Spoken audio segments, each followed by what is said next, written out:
Hello and welcome to Coffee Chat with Dream Life Creators, a podcast where we inspire, motivate, encourage, and also give you practical tips to live your dream life here and now. I'm Alinka Tercic, your host, and today I'm excited to chat with Jenna Faye. Hey Jenna. Hi, thank you so much for having me.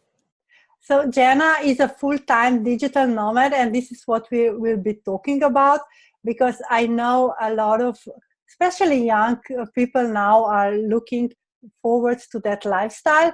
So I will be grilling Jenna about all the benefits and struggles and everything, so you really get an idea how it is to live that life and how she is combining her soul business with traveling and with being with her boyfriend all the time. I know that you talked about this as a something that really gives you some insights into your own into your own Yes. thinking and motivation behind it. So Jenna, before we start what you do, how did you become a digital nomad? Well, it's a funny story because I had not really planned on it. It kind of just happened.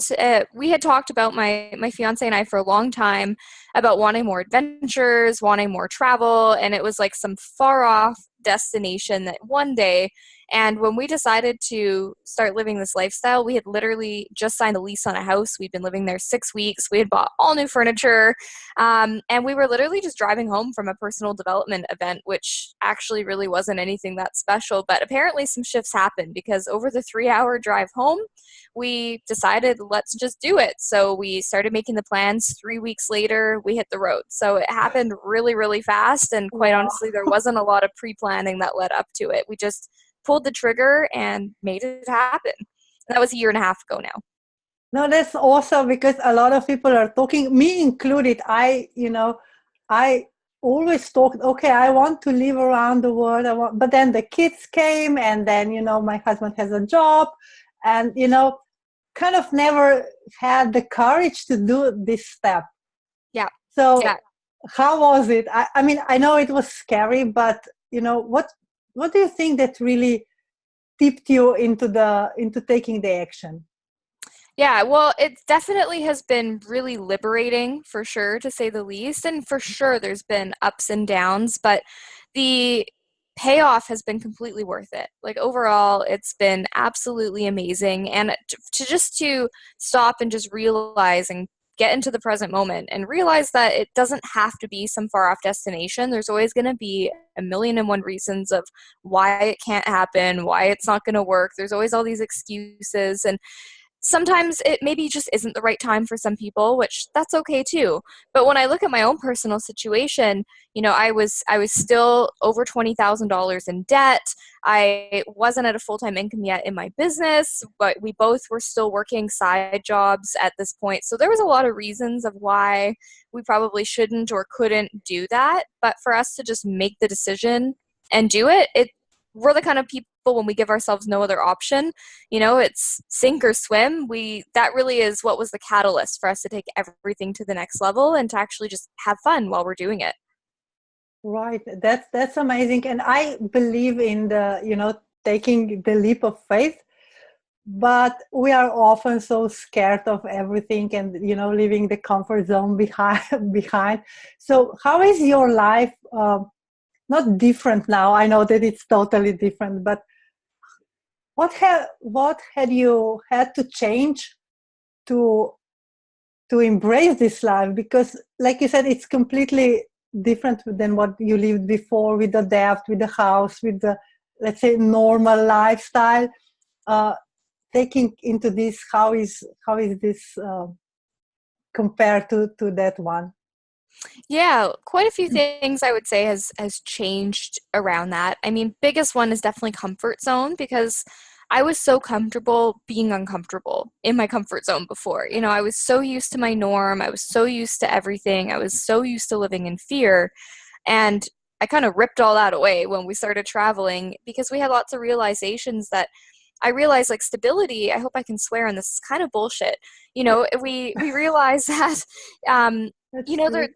like people, before I was an entrepreneur, and even while I started building it, I was in corporate and I was in human resources. I got really good at laying people off and firing people. And that really showed me that contrast firsthand, that stability is bullshit. Yeah. Like you can all of a sudden just not have a job anymore. Or, I've had people close to me pass away. Like you never really know for sure. So for me, just to Mm. start getting comfortable in my new uncomfortable, but the payoff was so much better.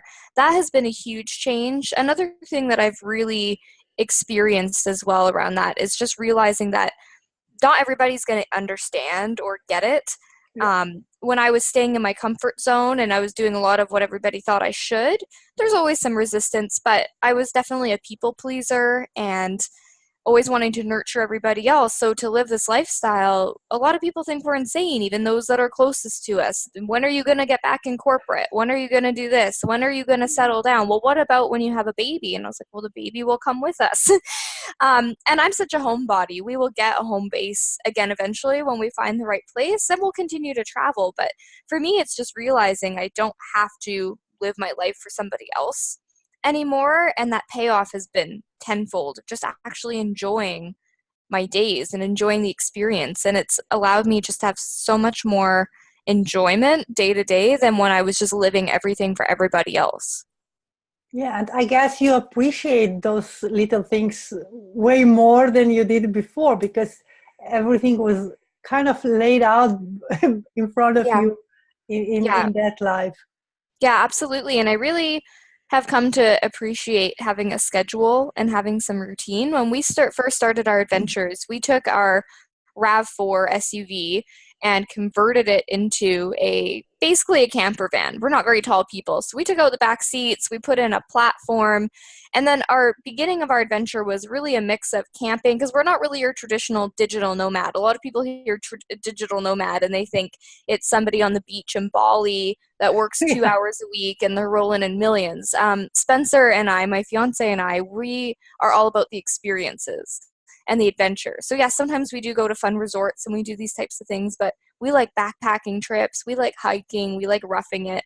So what I realized though in the beginning of our trip is, because it was very much a road trip, we've done over 50,000 kilometers in the past Wow. year, just adventure driving. And so we realized though that when you drive every single day for 1,000 kilometers, you can't really build a business and you can't really enjoy the experience. So we started to realize for us that we still need some routine and some stability so we can make proper meals and run our businesses. So now we typically do a month at an Airbnb per location. So we can immerse ourselves in the culture. I can actually have a semblance of a routine, and we can still get in and really enjoy the area that we're at without feeling like we're always on the move. Like that doesn't really work for me anymore now that we realize that. So it took a lot of just trial and error to see what feels good for us.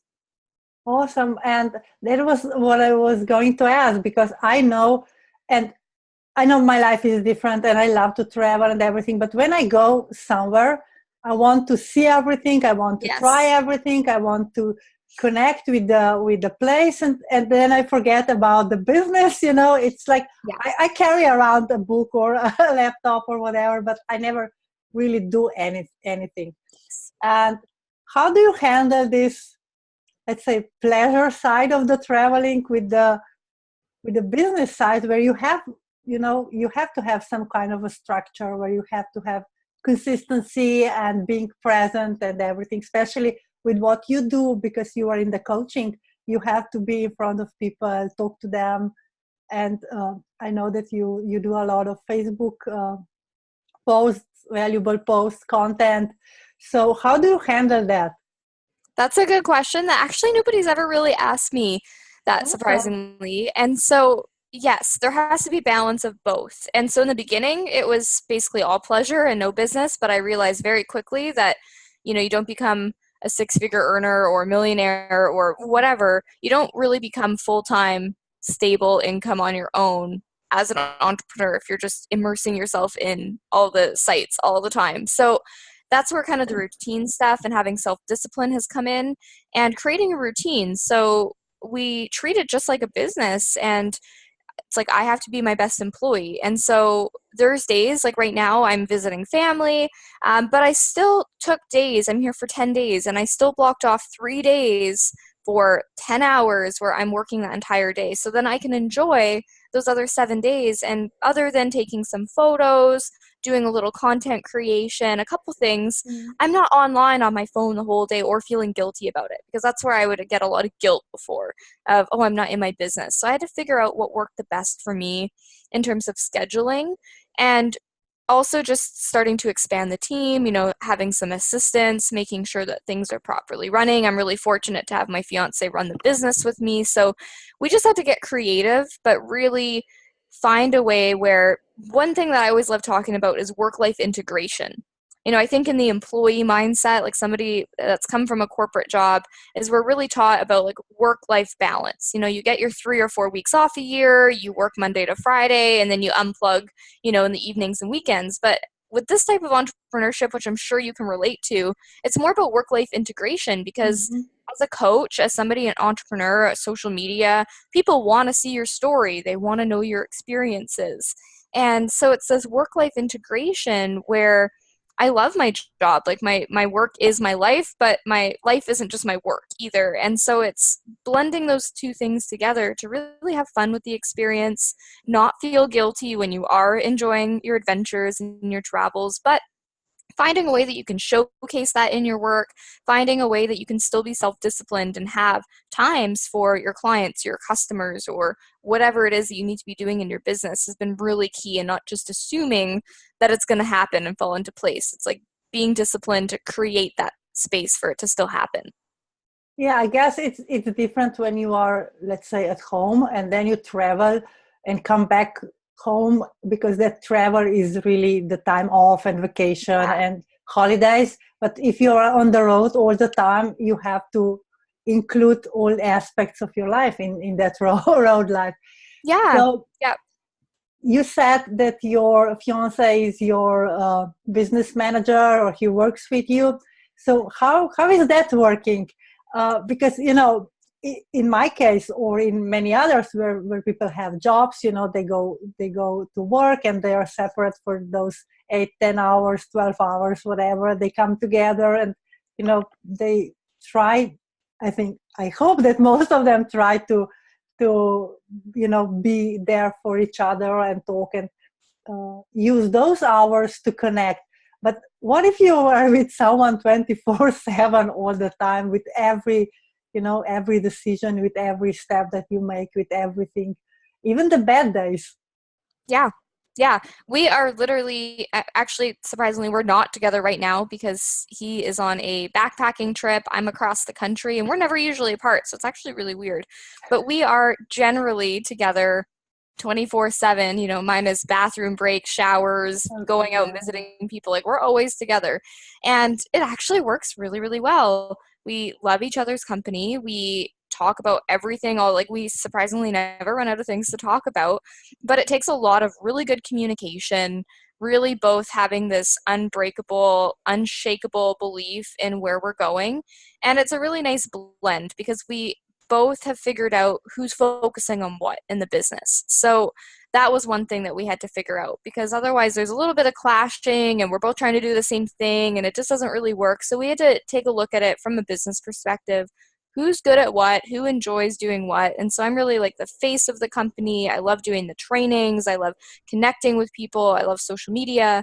Whereas he likes to really immerse himself and work with a smaller capacity because he's a coach as well, but he works more with in-person events, way more intensive, specific to men. And so it allows him to create that space to do those things, but only a couple times a year. Whereas he can support me in my business, 5 days a week, where he's managing me, basically manages our team, leads the team calls and manages all the tasks and things that are being done. Whereas I get to be in my zone of genius. So I would say for anybody that is interested in or is working with their partner is to really establish what's your communication style? What do you guys both need in the relationship to feel like you're being seen, felt, and heard? And what's going to be the most fun for you? Like, where are you in your genius zone? And then how can you create a structure where that happens? And for us, it's also just making sure that if I need some space, well, then I go for a drive and I go into the town for the day, or I go for a walk, or sometimes we go together, but we just really honor that in each other, that we love spending time together. But sometimes we need a little break, or sometimes we don't need to do it together, and that's okay too. Awesome. And I guess that would be a great advice also for those, because I see in my group or in other groups that I'm in, that oftentimes husbands or boyfriends or fiancés or whatever you call them, they are not supporting women in their business, especially if they have a steady corporate job and then they decide to do some kind of coaching or maybe network marketing or whatever they decide. They often feel like husbands or the whatever you call them, they are not supporting them. So Yeah. what you said, I think it's a perfect way to describe those situations as well. Listen to each other, talk to each other, because oftentimes you just need someone to say, yeah, I hear you, I see you, you're doing great, you are on your way. And Absolutely. One thing I've really seen happen, both for myself and with clients that are working with their husband or their significant other, is men just naturally, and even if you're a significant partner, but typically, if I'm speaking to people that are with a man, is they want to be the provider. Even if they're totally supportive of the business, it can be a little bit off-putting for them to feel like now it's all on them, or if they see that their partner's doing that and they want to support but they just don't understand.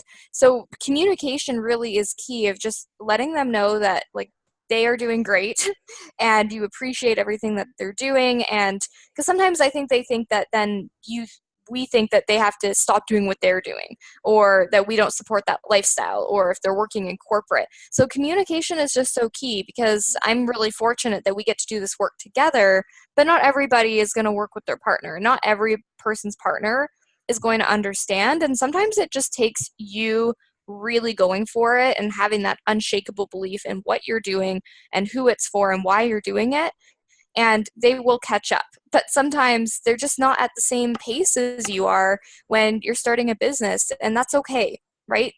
There's a difference between them not getting it and not supporting it. And so making sure that your belief and your light is 100% on, so that they can see just how much it lights you up and that you really are serious about it. Awesome.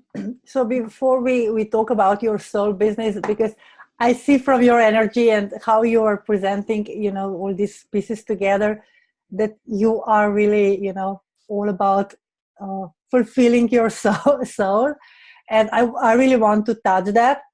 But before that, what is the biggest struggle of being a digital nomad? I would say, aside from being self-disciplined and creating a routine, the other biggest struggle has been having good Wi-Fi. Because we would go to places and not really take that into consideration, like just making sure that you're actually picking the right environments, especially if you're not living on a resort, which I actually don't think that many people, especially when they first start, they're just immediately living on a luxurious eco resort. So just making sure that whether you're living in hostels, whether you're Airbnb-ing it, whether you're house sitting, whatever it is that you're doing, that you make sure that you take that into consideration. Because I had multiple meltdowns earlier on in my business where we're in the middle of the Yukon and Alaska, and different crazy places where it was beautiful, but there's no internet. The data is really weak. If you go to a coffee shop, you can't actually get on calls. So I'm having heart palpitations that I can't get on my client calls, and we're up there in the middle of nowhere for weeks at a time. So it's made me more conscious of just thinking and planning out, where am I going? Am I going to have Wi-Fi? If I'm not sure, then I probably either shouldn't go, or I should make sure that I'm structuring calls on either end of that. So just making sure you're being mindful of where you're going and what kind of amenities and services for running your business are there has actually been really, really key. And it's totally changed our travel style. Again, going from just on literally the seat of our pants from location to location, from day to day, to now, no, I need a month or so at a time, has been huge for me, of just overcoming that struggle and realizing that I don't like not knowing where I'm going to be the next day. I don't like that feeling. I like to least be able to see out for a couple months in advance. That really makes me able to better show up and not feel anxious and have fun with it and not feel panicked about what we're going to be doing and is the internet going to be good, and just doing all of your research and making sure that you have a plan in place to some level is really, really helping me to overcome those struggles. Awesome. So where are you going next? So right now I'm on the east coast of Canada, then I go back to the west coast for a couple weeks, then I go to California, and then we fly to Australia. We'll be there for a few months, and then we go to Okay. Bali and then New Zealand. So I know Awesome. where I'm going to be for almost like the next year, which makes me feel good. Awesome, awesome. So let's talk now about your business. And the big part of being a digital nomad is creating a business that supports that. I mean, that you can support with your lifestyle. Like you said, having an internet, having a computer, working from the remote places. There are a lot of social media managers, a lot of tech people. You are a coach. Yes. So how is your coaching different? How do you bring all those experiences into your coaching? Yeah, it's made for a lot of really good content creation and a lot of just on the ground experience for my clients. I attract, it's not like I just work specifically with digital nomads, but I typically do attract people that are very much into that freedom lifestyle. And what it's done for me and helped me to be able to teach is shifting from a business being a project mentality to actually treating it like a business, because I was super guilty of that. I'd show up when I wanted to, I'd check out when I wanted to, and it really wasn't very Yep. consistent, and the income wasn't very consistent. But pushing yourself way outside of your comfort zone where you don't have, oh, I'll just go stay with such and such, I'll go stay with friends and family, or I'll just get another job in my hometown. You take all that away, and it really makes you pretty raw and vulnerable, but also showed me that I do have to show up in that capacity, which has allowed me to help other people show and really identify when they're treating it more like a project rather than a business. Because a lot of the time, actions don't really match the words. So that has been absolutely huge by living this lifestyle, just to realize those lessons. Awesome. So what would you say to people that want to be digital nomads? Uh, what would be your biggest takeaway, or from all these travelings and what you learned, and basically what you teach others? Yeah. So what I basically teach others, and this connects to what I've learned from this business, is I believe that business can be sacred. I really believe that by rising up in our business, it has the power to create really big shifts for the collective, especially as more and more people rise up, whether they're a social media manager, whether they're a tech person, whether they're a coach. Everybody's all filling a bigger purpose by coming up and doing these things. And what I believe is business has equal parts soul and equal parts strategy. And so often in the online space, we see just one or the other. There's so many amazing heart-centered people that really do want to help and really do want to serve, but then they're falling into that project side of things where, whether it's their own limiting beliefs, lack of worthiness, not believing it's possible, imposter syndrome, whatever it is, but they're not really showing up, not as much as they could, or there's no strategy behind it. They're giving away things for free all the time. And although I'm a huge believer in giving away your best stuff for free, Yep. in order to have a business, there still has to be money circulated. So shifting from just the soulful side or just the strategy side, where some people come in and they just go so hard with the marketing and the money and the sales, but their heart isn't totally in it, not the way it could be. So when we merge those things together, you can create predictable income where you are making the impact and you are making the income, which to me equals being able to live a freedom lifestyle, whether that means you want to have a home base and you don't like traveling, whether that means you want to travel full time, but you actually know where your money is coming from and you know that you can sustain yourself, because traveling is not fun if you don't know where your money's coming from and how you're going to buy flights back or how you're going to pay for where you're staying. It's no different than if you were at home, if you were somewhere local and you don't know where your money's coming from. That's always a stressful thing. So shifting how we think about our business is what allows us to shift the way we run our business, shift the way we travel, shift the way we live our lives, basically, so that we do know that yes, we're getting paid and at the same time making an impact. Awesome, awesome. So where can people connect with you? Where can find more from you? Absolutely. So I mostly am on Facebook. So you can find me on there. My profile is Jenna Faye. I have an amazing Facebook community. It's called the Sacred She Sisterhood. There's a couple thousand women in there now Wow, of amazing. all different types of businesses, but everybody in there, the whole theme is soul meets strategy. So both of those areas for conscious female entrepreneurs. So you're welcome to come hang out in there if you're catching this training. And I'm also on Instagram, Jenna Faye Handle, or you can just go to my website, sacredshesisterhood.com, where you can find any of those things that I just described to you, where we can connect because I love new friends. Awesome. I will also post the links on the blog post and below the live video, so Thank you. you can easily find her. And before we finish, I always ask my guests, okay, what would be your biggest advice? What would be your one tip to our listeners to really, start living their dream life here and now? I love it. This might sound redundant because I guarantee that people have heard this before, but it's to just go for it. Like take a step forward, even if it's small. Just daily consistent action. And I believe there's just as much small steps needed as there are big leaps. And you need both of those, but you have to start somewhere. Even if it's messy, just start taking action in the direction that you want to go and start doing it. Or else for the rest of your life, you're just going to watch other people do it and think it's not possible for me or I'm not worthy. But we're all human beings. There's no better than.